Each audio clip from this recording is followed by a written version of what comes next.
Button कोई भी दबाओ आएगा तो मोदी। अब आप लोगों को पता ही होगा कि हर दिन कोई ना कोई पार्टी टूट ही रही है और ये सब करने के लिए कैसे कैसे तरीके अपनाए जाते हैं, ये सब सोच भी नहीं सकते।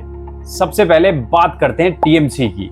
टीएमसी के लोकसभा में 28 एमपीज थे और जब दीदी हारी तो 28 में से 20 एमपीज बीजेपी के कांटेक्ट में आ गए।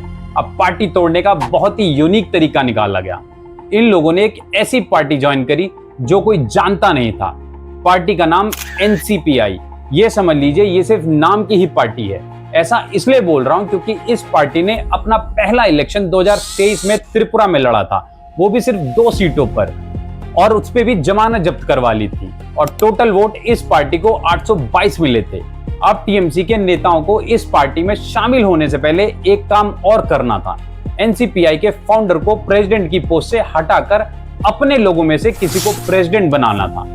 इसके बाद फाइनली टीएमसी के 20 एमपीज इस पार्टी में मर्ज हो गए। सोच के देखिए, जिस पार्टी को मुश्किल से कुछ 100 वोट मिले वो अचानक भारत की बड़ी पार्टीज में गिनने लायक हो गई। अब सोचने वाली बात यह है कि ये लोग डायरेक्टली बीजेपी में मर्ज क्यों नहीं हुए, क्योंकि डायरेक्ट बीजेपी ज्वाइन करने पर कानूनी और पॉलिटिकल दिक्कत आ सकती थी, जैसे पार्टी सिंबल, पार्टी फंड और एंटी डिफेक्शन लॉ जैसे मुद्दे।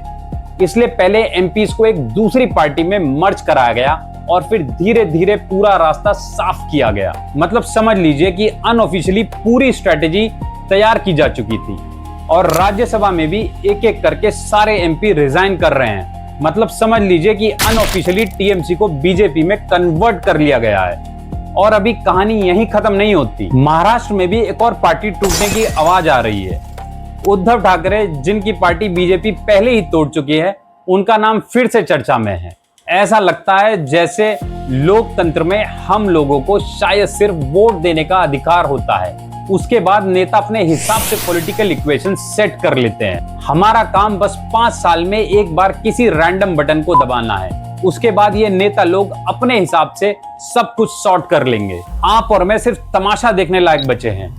और ऐसे ही पॉलिटिकल तमाशों को समझने के लिए शेयर करिए और जरूर से फॉलो करिए। जय हिंद।